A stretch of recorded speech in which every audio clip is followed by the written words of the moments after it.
Hi guys, this is Ayodotun. Thank you for stopping by the blog to watch this interview. As you know, I like to tell inspiring stories. I like to tell stories that encourage, motivate you. And so I have a very special person that I'm interviewing this time around. So just sit back, relax, and enjoy. Okay.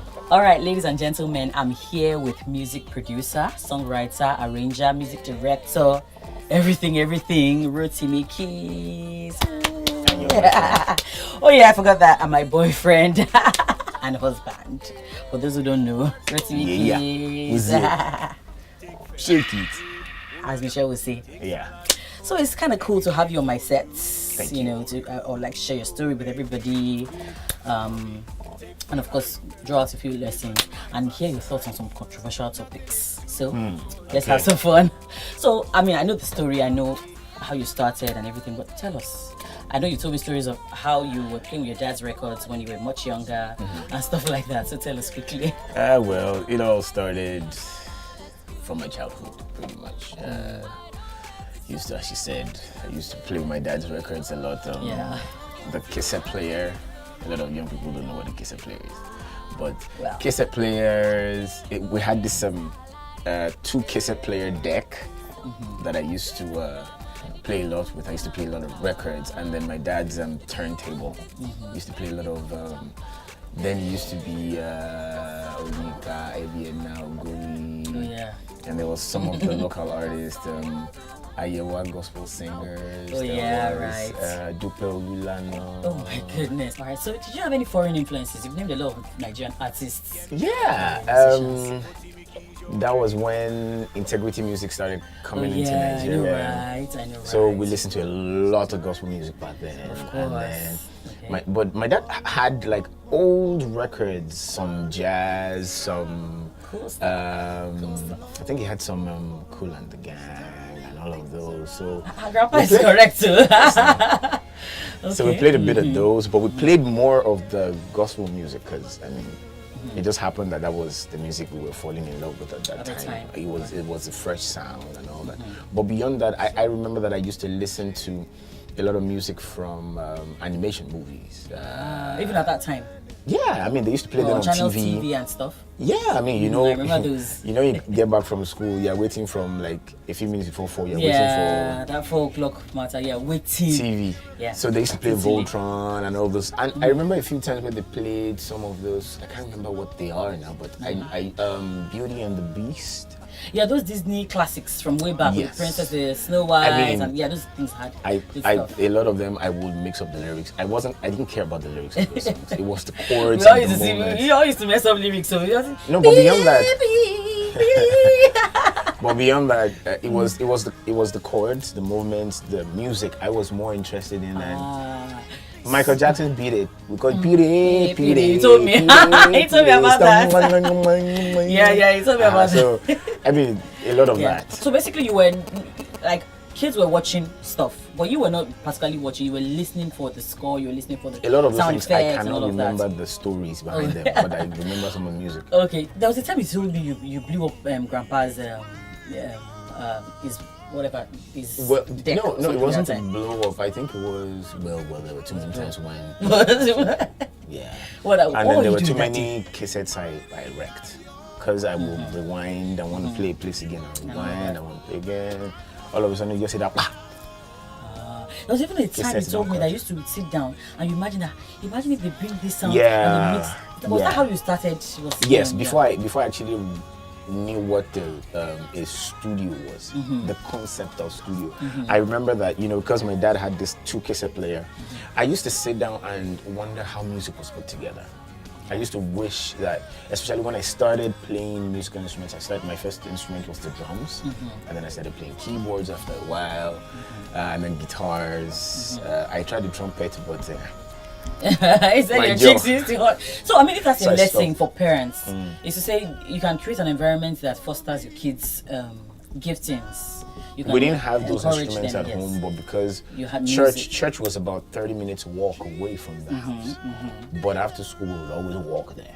and they didn't stop us because I mean we're always in church anyway. So I mean, and then you have music around you, so. I pretty much learned all those things myself. I would just sit down Self-taught. and just poke away, and until I get okay. So this is what I see, and then I will hear someone play something, and I'll be like, what was that? What did you play? Oh, I see. So that was pretty much how it started. So what age did you start playing? I remember Grandma was telling me about how she would just see, one day she just saw you on stage and you were actually playing. Yeah. And she was like, wait, how did this child learn this thing? Tell us a bit about that before we move on. I started playing the drums at 9. Okay. In church? Yes. Started playing the keyboards shortly afterward, I think at 10. For church, not just by yourself playing. For church, yeah. I used to remember then that I was like the only kid out of all of them who was actually like playing. The others were like grown ups and all that. But then after a while, my elder brother started playing the bass. I taught him to play the bass. So it was pretty much from like 9 to 11 that I actually just picked up everything. When did you evolve into a professional fully? How did that pan out? I don't know. Did you start working in your own studio? Did you work for somebody? Oh yeah, I worked. It wasn't a sudden process. It was just over time. While in school, there was this church I had gone to with a friend of mine, just to one of those Sunday services. And then I got there, and my friend was like, "Dude, come help us play keyboards and all that." And I remember that I started playing, and I could notice that someone was making a fuss at the back of the church. It was the pastor's wife. Okay, I've not heard this person like just okay, that's all right. It was the pastor's wife, and she was telling the pastor that, "Who is that guy? We need that guy in this church. I beg. This is the keyboardist we win." That's someone who loves music. One thing led to the other. I started playing keyboards in that church, and our music director then, Mr. Shayanko. He worked in the studio where it was an audiovisual studio back then. Those who know about it back then know Payseta Studio. So in my free time, I used to go to the studio sometimes. When I have choir songs to do, I used to go and do it in the studio. So that was how I started getting used to the studio. The studio environment. Okay, so back in Lagos, I was done with school, but I just didn't see the need to come to Lagos because I was doing music in Ibadan, and I was, consulting for. You're based in Lagos. Oh yeah, I grew up in Lagos. Most of it, but so when that's Shaya Luko now, when he moved to Lagos, he was like, "Dude, why don't you come handle my studio in Lagos, for a bit?" So I just thought, okay, not a bad idea. So that was what made me move back to Lagos, because now I knew there was something I was coming to do musically in Lagos. So from there, I started consulting, handling his studio. And then when you eventually moved on to Insight Communication? Well, that one was a few years after, because while I was handling the studio, I was also consulting for another agency. They just walked in the studio one day. So this agency love. Yeah. It wasn't for quite a bit. Yeah, actually. They just walked in the studio, they didn't know who I was. They just wanted the jingle, and what I did for them, they loved so much that they now wanted me to start consulting for their in-house studio. So I was running Uncle Shaya Luko's studio, was also consulting for them. Tell us the projects you worked on. 7-Up, Pepsi, Golden. Are there any specific projects? Golden Ultimate Search. So all those theme songs, they came from you? Yeah, for about 4 or 5 years. Almost like movie type scores. Yeah. Cool stuff. There was some stuff for Pepsi. There's too much in my head right now. Indomie. I remember that Indomie. Indomie was a personal project that I did. MTN. Life is Beautiful campaign. MTN Project Fame. Oh, Life is Richer. See, Life is Beautiful. Life is Richer. So. MTN Life is Richer. MTN Life is Richer. Yeah. Life is Richer. MTN Project Fame. Sterling Bank. Stanbic IBTC. I'm mixing them up as Insight and personal. Because after leaving, and then even afterwards, you still consult for them. And a couple of other agencies. Insight is family for life, man. Okay. Yeah. So you have a lot. Was that where you did the Ambo project as well? Well, I did it. No. That was, I had started my own. Yeah, I started my own company, so I did it as me. That one was. Yes, I just got to breathe, And then they rallied up the artists. And it was when I had written the song that they decided, okay, we're gonna put this out. that much, you know. So they went all out, brought all the artists in, and then we shot a video for it. Okay. So I mean, let's move away from advertising. Advertising is huge. I do well, music-wise. I have found myself in recent times doing a lot of gospel music. Maybe I don't know, maybe because I'm a Christian and I'm also a worshiper at heart, you know. So, but plus, I have a lot of them as friends. Nikki Lauye, Peter, Tosin Martins, Onos, Gloria, Brima, and Michael, Eric Aribayi of blessed memory. Yeah. Well, the non-gospel aspects, who and who? Well, I haven't been in the studio with Asha, but I have toured with Asha for a bit. Okay. Right now, I am. You have Yemi Alade. Yemi Alade, yeah. I'm actually her music director right now. So. You have quite a few other people as well. The other ones about Simi, Ima, oh my God. The others are probably still work in progress. So. Yes. So watch this space more like, huh? Watch this space for that. I have to say this. You know when you're buying it. Okay. When you are setting up this current studio, some 3 production studios, I mean, I've been privy to all the stuff, all the investment that you put into it, the time and work you put into it, you researching the right equipment, you have the specific kind of setup. You were very specific. Anytime you were buying this equipment and everything, I was wondering. I thought it was a bit crazy, to be honest, guys. Right. I thought it was crazy, because he was just buying stuff. Oh, I want to get this fitting. I want to get this exact thing. I'm like, you don't need all these things to blow now. What is going on here? Why this extensive setup? I mean, this is one studio. You have the second one, and you have a lot of equipment in store. You have very specific stuff for, like, can set up for concerts and stuff. Wow! You know all these things to blow. Yes, I'll tell everybody why. Well, for me, I have always seen the world as my stage. Nigeria is just where I live right now. So in everything I do, I look at world standards. So when I was going to set up the studio, the studio, I had to do some research. I had to make some calls. I had to call them at Guitar Center. I had to call them at Sweetwater. They actually were kind enough to give me an account manager or something, someone who was dedicated. Yeah, because we're buying equipment now. They will give you. Right. No, but I mean, I had to make some research, ask some questions and all that, and then come up with my own configuration based on. I had to do a lot of studying over time. Okay. You know, because I realized that. You know, they say that, oh, how come the records recorded outside Nigeria, they sound better than what we do in Nigeria? Yeah, even as a kid, I used to wonder. Because I'll sit down and listen to stuff, and I was like, why does this one sound like it was recorded in a small box, while the ones by Michael Jackson and the records, it really sound... Growing up, I had always known that if I was going to do music, I wasn't going to do it the Nigerian way. I'd always known that. And so... you can introduce us now. No. When I say the Nigerian way, I don't mean it in a bad way. I just mean that I'm not playing in a small village. You know, as I said, the world is a flat, it's a big playing field. So I'm on a record, I'm trying to produce a record, and the guitarist that I hear in my head is one of my French friends. I'm going to call him. I don't necessarily have to say, oh, because I'm recording for a Nigerian artist, blah, blah, blah. I'm going to call the Nigerian guitar player. No, if it's the Nigerian guitar player that's going to get it right, or the Nigerian drummer, or he will do it. Which reminds me, because you do a lot of mixing and mastering abroad. I see you doing Skype calls, holding Skype calls with your guys in New York and all that. So you're saying that you just live in Nigeria. You would have this setup if you were based in someplace else, because it's the standard, not just about. Yep. Okay. Fine. I think it makes sense then. Right. It's all right.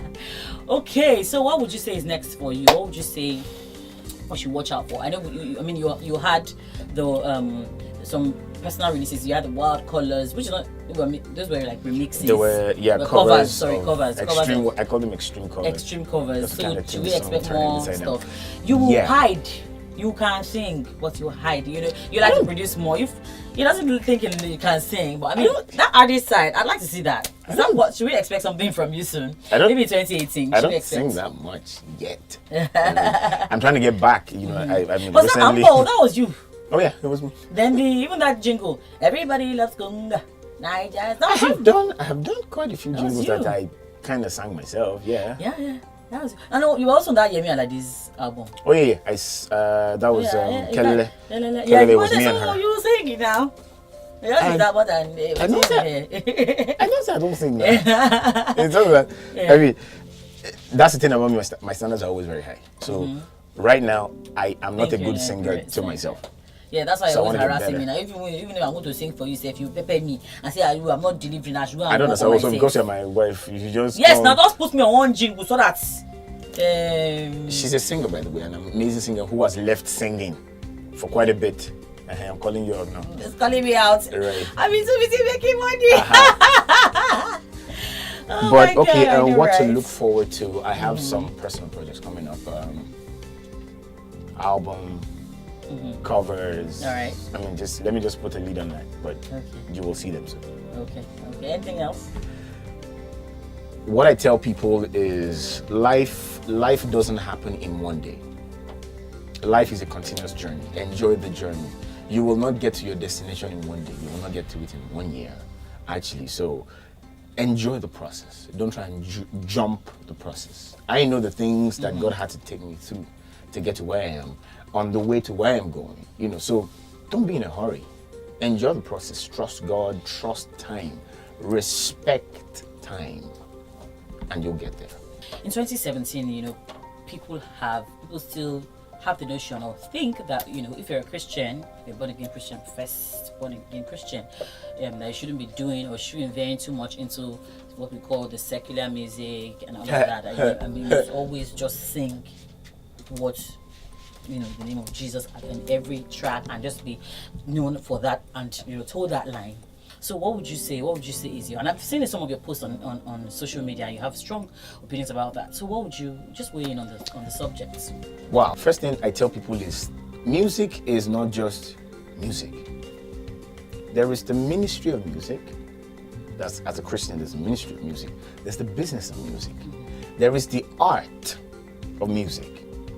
Understand that there's the emotion involved, there's business, there is, you can't, for example, you can't say because you're a Christian, you don't rehearse, you don't get better at your craft, just because, God looks at the heart. It's the art that God is looking at. No. I know, right? There are different elements that make up the whole. Now, there are people who, by reason of their calling, they realize that they are core sanctuary gospel ministers. If it's gospel music, my heart is good. Wherever it is, I know that I represent the kingdom of God and His Christ. I'm going to do that everywhere I go, whoever it is that I work with. First of all, if your song is going to promote lewdness or nudity or drugs or anything that is not positive to life, you're not going to see me in it. So for me, I recognize my place. There are people whose place is to the core sanctuary worshippers or artists and all that. They recognize their place. I recognize my place also as a business or my place in the marketplace. So I'm not bound. I don't limit myself by boxes. If you get what I'm saying. So I guess that's how I fulfill what I do. Okay, fantastic answer to that. Thank you very much. You're welcome. Thank you so much for taking the seats. I won't say couch. I won't say the couch. Keys now.